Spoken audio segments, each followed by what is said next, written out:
2023 में भारत सरकार द्वारा कितने पद्म पुरस्कार दिए गए हैं?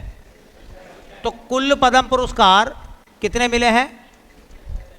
कुल पद्म पुरस्कार दिए गए हैं 106। और बताओ 2022 में कितने थे? 128। ये पद्म विभूषण कितने लोगों को दिया गया है? पद्म विभूषण का सम्मान कितने लोगों को मिला है? अच्छा, दूसरे दर्जे के होते हैं पद्म भूषण। पद्म भूषण कितने लोगों को मिला बेटा? 9। अच्छा, पद्म श्री कितनों को मिला है? पद्म श्री मिला है 91। अब 91 का उल्टा कर दो तो 19 हो जाएगा। 19 महिलाएं शामिल हैं। तो पद्म पुरस्कार पाने वाली 2023 में पद्म पुरस्कार पाने वाली कुल महिलाएं, कितनी महिलाएं ऐसी हैं जिनको पद्म पुरस्कार मिले हैं? तो 19 महिलाओं को पद्म पुरस्कार से नवाजा गया है 2023 में। भारत सरकार ने 2023 में जो पद्म पुरस्कार दिए हैं, वर्ष 2023 में भारत सरकार ने गुलाम मोहम्मद जाज को कौन सा पद्म पुरस्कार दिया है? तो कौन सा दिया बेटा? वो पद्म श्री। गुलाम मोहम्मद जाज किस राज्य के हैं? तो जम्मू कश्मीर। अच्छा, किस काम के लिए फेमस है? संतूर बनाना। संतूर बनाना। और भारत सरकार ने उनको कौन सा सम्मान दिया इस काम के लिए? तो भारत सरकार ने सम्मान दिया है पद्मश्री का। पद्मश्री का सम्मान दिया है। अच्छा, जम्मू कश्मीर या कश्मीर का लोकवाद्य यंत्र कौन सा है? संतूर। और सारिंदा कहाँ का है? सारिंदा पश्चिमी बंगाल का। अच्छा, प्रसिद्ध संतूर वादक तो नाम उनका पंडित शिव कुमार शर्मा। पंडित शिव कुमार शर्मा। अच्छा बताओ, हरिप्रसाद चौरसिया क्या बजाते थे? बिस्मिल्लाह खां शहनाई। ठीक है, तो ये 10 सवाल हो गए, बाकी देखते हैं फिर, हैं? ठीक है, चलिए।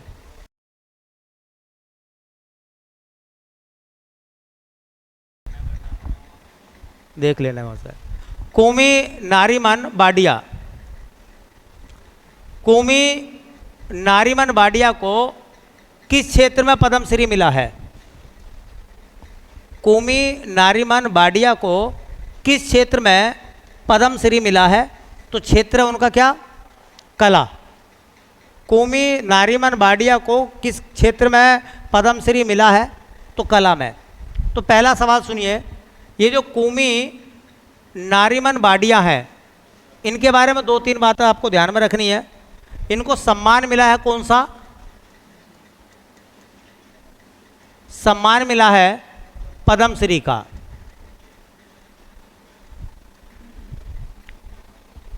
किस क्षेत्र में मिला है? तो बेटा क्षेत्र है कला। कला के क्षेत्र में। और कला में भी याद रखें, कला में भी कोरल संगीत में। कला में भी किसमें? कोरल संगीत। कला में कोरल संगीत के लिए उनको सम्मान दिया गया है कौन सा? कोरल संगीत में उनको सम्मान दिया गया कौन सा भैया? पद्मश्री का। और एक बात याद रखना, एक सवाल ये पूछा जा सकता है, अच्छा सवाल बनेगा, अलग तरीके से एग्जामिनर सवाल बना लेता है।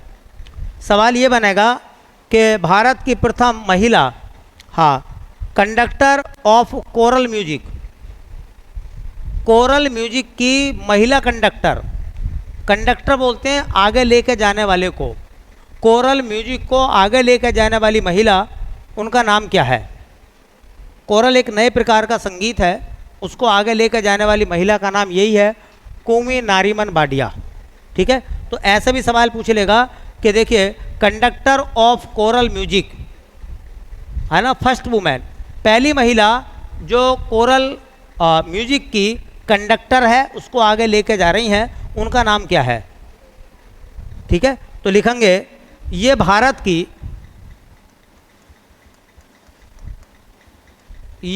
की प्रथम महिला कंडक्टर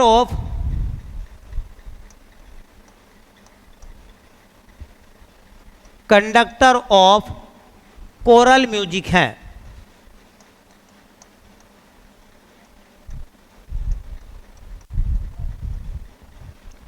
एक्चुअल में क्या था, कोरल कंडक्टर के लिए इनके जो पति थे, हाँ, उन्होंने एक संस्था बनाई थी।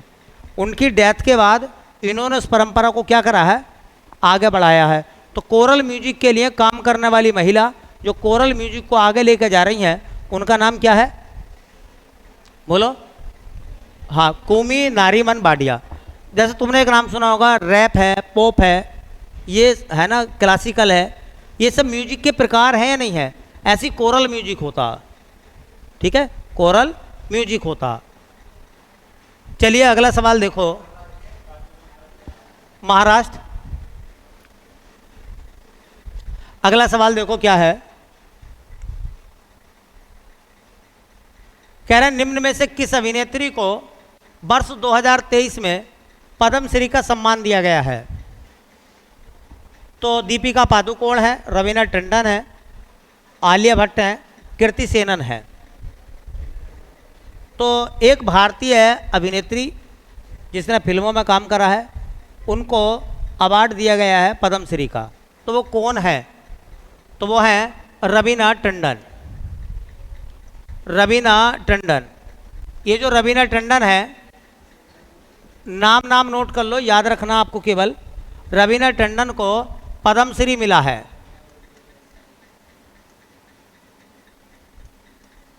2023 में, है ना। कहा जाता है जब इनको अवार्ड मिला तो इन्होंने मीडिया से बातचीत की, तो इनसे पूछा गया कि ये अवार्ड जो है आप किसे डेडिकेट करेंगी, किसे समर्पित करेंगी। तो इन्होंने कहा कि मेरे जो फादर साहब थे, पिताजी जो मेरे थे, उनका बड़ा सपना था कि मैं, हाँ, पद्मश्री या कोई ऐसा सम्मान जो है हासिल करूं भारत में। ठीक है, लेकिन आज वो दुनिया में नहीं है। उनका सपना जो है मैंने पूरा करा है। अगर वो आज जिंदा होते तो शायद उन्हें बहुत बड़ी खुशी होती। और ये बिल्कुल सही बात है कि जो बच्चे परफॉर्मेंस करते हैं उनको माँ बाप देखते हैं। अगर माँ बाप देखते हैं ना, तो बच्चों की परफॉर्मेंस में और अच्छा निखार आता, क्योंकि उनको गाइड करने वाले लोग हैं, उनको देखने वाले लोग हैं, खुशियों में शरीक होने वाले लोग हैं, है ना। लेकिन जो व्यक्ति आपको आपके साथ में प्रयास करता हो, आपके साथ में मेहनत करता हो, उस मुकाम तक ले जाने में आपका एक नाविक का रोल निभाता हो, एक मल्लाह का रोल निभाता हो, और बाद में वो आदमी ना रहे और आप उस मुकाम को हासिल कर रहे हैं, तो लगता है कि हाँ, अवार्ड तो मिला, लेकिन वो आंखें शायद चली गई जो इस सपने को देखकर बहुत ज़्यादा खुश होती। ठीक है, तो रवीना टंडन भारतीय अभिनेत्री है, मुंबई में वो रहती हैं, है ना। उनको पद्मश्री का अवार्ड मिला 2023 में, और बहुत सारी पिक्चर्स में उन्होंने, हाँ, बेहतर अभिनय करा, बेहतर परफॉर्मेंस दी है। तो इतना नाम केवल आपको याद रखना है, क्योंकि ऐसा होता है आलिया भट्ट, कीर्ति सेनन, दीपिका पादुकोण, ये सब हीरोइन है और इनके नाम किसी न किसी फिल्म से जुड़े हुए रहते हैं, तो कंफ्यूज आदमी हो जाता कि किसको जो है, हाँ, पद्मश्री मिला होगा। अगला सवाल है, लिखा है माओ सुबोंग, जिन्हें 2023 में पद्मश्री का सम्मान मिला है, वे किस राज्य से संबंध रखते हैं। नाम बताना है आपको सुबोंग का, कि जो सुबोंग हैं जिनको पद्मश्री का सम्मान मिला है, वो किस राज्य से संबंध रखते हैं, उनका नाम क्या है, राज्य का नाम क्या है। असम, त्रिपुरा, नागालैंड और मिजोरम। नाम है देखिए नाम है उनका माओ शुबोंग, माओ शुबोंग। नागालैंड के रहने वाले हैं। कहाँ के? तो उनका जो स्टेट है वो कौन सा है? नागालैंड। देखो माओ शुबोंग का राज्य क्या है? राज्य है नागालैंड। अच्छा, नागालैंड की राजधानी क्या है? कोहिमा। नागालैंड में वो किस क्षेत्र में फेमस है? तो वो है नागा संगीत। नागा संगीत। उनको सम्मान कौन सा मिला है? तो सम्मान मिला पद्मश्री का, और ये पद्मश्री का सम्मान मिला उनको 2023 में। नाम है माओ शुबोंग। क्या नाम है? माओ शुबोंग। एक प्रकार से आप ये कह सकते हैं कि बहुत बड़े संगीतकार हैं नागा म्यूजिक के वो, और कई सारी चीज़ों का उन्होंने इन्वेंशन भी करा है। संगीत की एक नई परंपरा को उन्होंने जन्म दिया जिसका नाम है होबे। देखिए संगीत की नई शैली के जनक हैं, संगीत की नई शैली के जनक। कौन सी नई शैली? संगीत की एक नई शैली है होबे। देखो जैसे मैंने अभी बताया था, पॉप है, रैप है, क्लासिकल है, कोरल है, ऐसे ही एक नई संगीत है, संगीत की एक नई शैली, इसका नाम है होबे। तो होबे संगीत की एक नई शैली है और उसका जनक कौन है? नाम है उनका माओ शुबोंग। इन्होंने बांस से एक इंस्ट्रूमेंट बनाया है, बांस वगैरह जो होता, और उसका नाम भी याद रख लें, बमहुम कहते हैं उसे, बमहुम। बमहुम, बमहुम क्या है? ठीक है, हाँ, यह बांस, पवन, संगीत वाद्य यंत्र।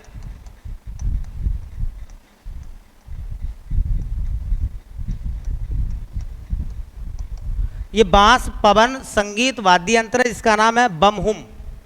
और इस बमहुम को किसने बनाया है? उनको बनाया है माओ शुबोंग ने। तो ये ऐसा मान कर चलो कि वैज्ञानिक आधार पर एक साइंटिस्ट की जो सोच होती है, एक साइंटिफिक नज़रिया जो होता है, उसके आधार पर नागा संगीत को आगे ले जाने वाले व्यक्ति का नाम है माओ शुबोंग। और उनको कौन सा सम्मान मिला है? बोलो, पद्मश्री। कहाँ के रहने वाले हैं? नागालैंड के। ठीक है, तो बमहुम का आविष्कार भी इन्होंने करा है। और एक संगीत की नई शैली है जिसका नाम है होबे, इसका इन्वेंशन भी इन्होंने करा है माओ शुबोंग ने। और माओ शुबोंग कहाँ के हैं? नागालैंड के। चलिए अगला सवाल देखो बेटा। अगला सवाल लिखा गया है,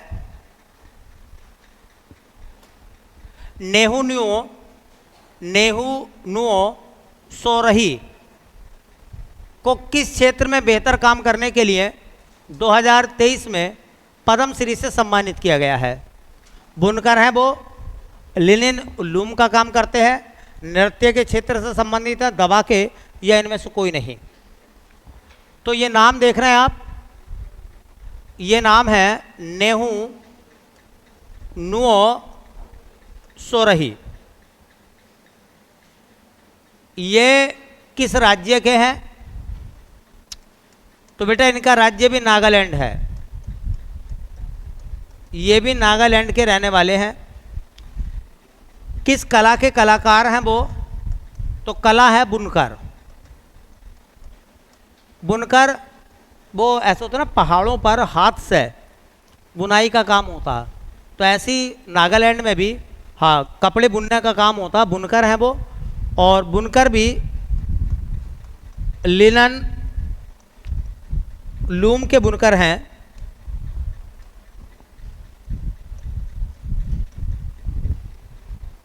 कौन सा सम्मान उनको मिला बेटा? तो सम्मान पद्मश्री का मिला है। और कब मिला है उनको? 2023 में। 2023 में।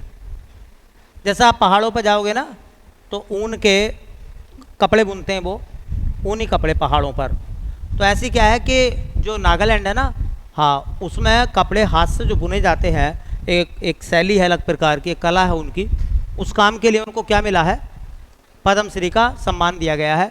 नाम थोड़े अटपटे होते हैं, और जो नाम अटपटे होते हैं, थोड़े उल्टे तिरछे नाम होते हैं, वो नाम पेपर में ज़रूर आते हैं, क्योंकि एग्जामिनर को पता है कि नाम ही जब याद नहीं कर पा रहे हो आप, तो सवाल क्या याद कर पाओगे। इसलिए वहीं से बना कर रख देता। पूछ लेगा स्टेट कौन सा है इनका, बताओ। ठीक है, चलिए अगला सवाल देखो बेटा। अगला सवाल है, पद्मश्री से सम्मानित कोटा सच्चिदानंद शास्त्री किस राज्य के हैं? कोटा सच्चिदानंद शास्त्री, जिनको पद्मश्री का सम्मान मिला है, वो किस राज्य के रहने वाले हैं? तमिलनाडु, तेलंगाना, केरल, आंध्र प्रदेश। किस राज्य के वो रहने वाले हैं? नाम उनका कोटा सच्चिदानंद शास्त्री।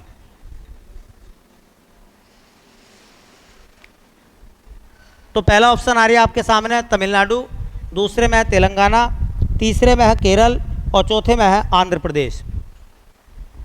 तो वो बेटा आंध्र प्रदेश के रहने वाले हैं। किस राज्य से बिलोंग करते हैं वो? आंध्र प्रदेश।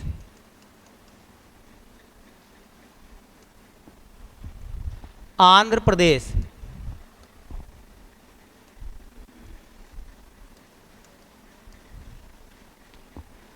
किस कला के लिए वो जाने जाते हैं? कौन सा क्षेत्र है उनका, कौन सी कला है? तो हरि कथा। हरि कथा के कलाकार हैं वो।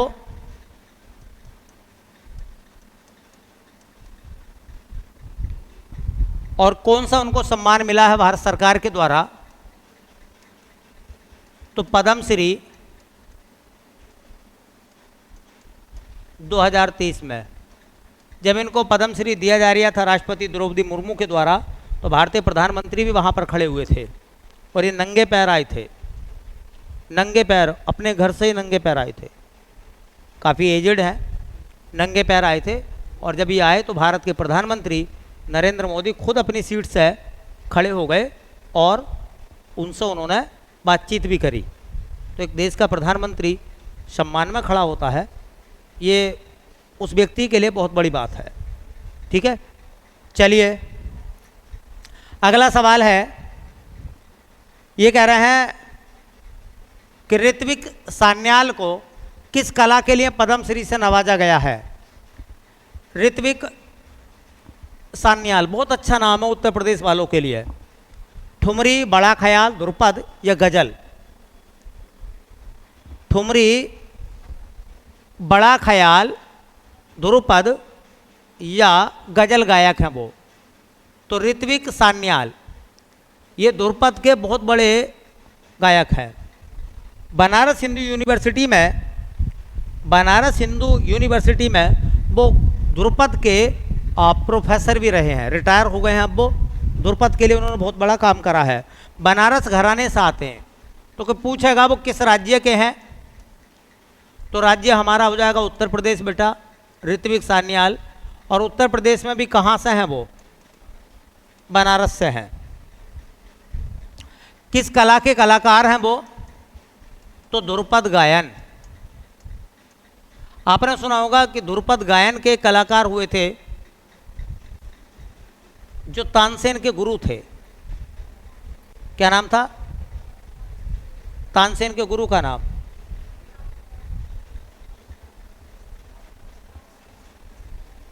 नहीं पता? तानसेन के गुरु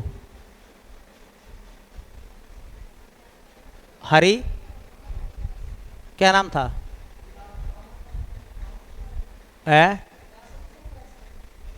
वो मथुरा में गाते थे, मथुरा में गाते थे वो। तानसेन के गुरु, मथुरा में एक मेला भी लगता है उनके नाम पर। हरिदास।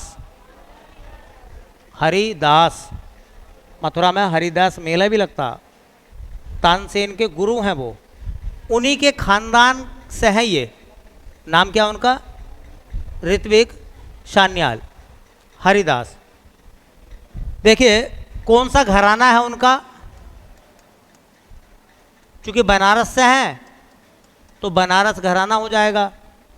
कौन कौन सा उनको सम्मान मिला है, तो सम्मान कौन कौन से मिले हैं देखो। अब तो 2023 में उनको पद्म श्री मिला है। 2013 में 10 साल पहले संगीत नाटक अकादमी मिला था। और बेटा 2002 में उत्तर प्रदेश संगीत नाटक अकादमी, ये केंद्र वाला है राज्य वाला है। उत्तर प्रदेश संगीत नाटक अकादमी मिला उनको। बहुत अच्छा नाम बनेगा, ऋत्विक सान्याल। ये बनारस हिंदू यूनिवर्सिटी में ध्रुपद के एक प्रोफेसर थे, जो कि अब रिटायर हो गए हैं। और ध्रुपद को आगे बढ़ाने में उन्होंने अपना अहम रोल अदा करा है। और इसी काम के लिए भारत सरकार ने उनको पद्म श्री के सम्मान से नवाजा गया है। अगर कोई एसएससी या उत्तर प्रदेश का एग्ज़ाम देना चाह रहे हैं तो उनके लिए सवाल बहुत अच्छा है। एसएससी या उत्तर प्रदेश का जो भी एग्ज़ाम होगा उनमें इनके बारे में आपसे सवाल ज़रूर पूछेगा। ठीक है, चलिए अगला सवाल पढ़ते बेटा। ये कह रहे हैं कि केसी रणरेम शंगी, जिन्हें हाल ही में पद्म श्री से सम्मानित किया गया है, किस राज्य से संबंधित हैं? ऑप्शन आ रहे हैं गोवा, उड़ीसा, मिजोरम और लद्दाख। तो वो रहने वाले मिजोरम के हैं। नाम क्या है उनका? नाम है बेटा केसी रणरेम संगी। किस राज्य के हैं? तो वो मिजोरम के हैं। अच्छा देखो, मिजोरम के रहने वाले हैं। किस कला से उनका संबंध है? किस कला के वो कलाकार हैं? तो मीजो संगीत। मिजोरम का जो मीजो संगीत है ना, उसके कलाकार हैं। और ख़ास तौर से मीजो लोकगीत गाते हैं वो, मीजो लोकगीत।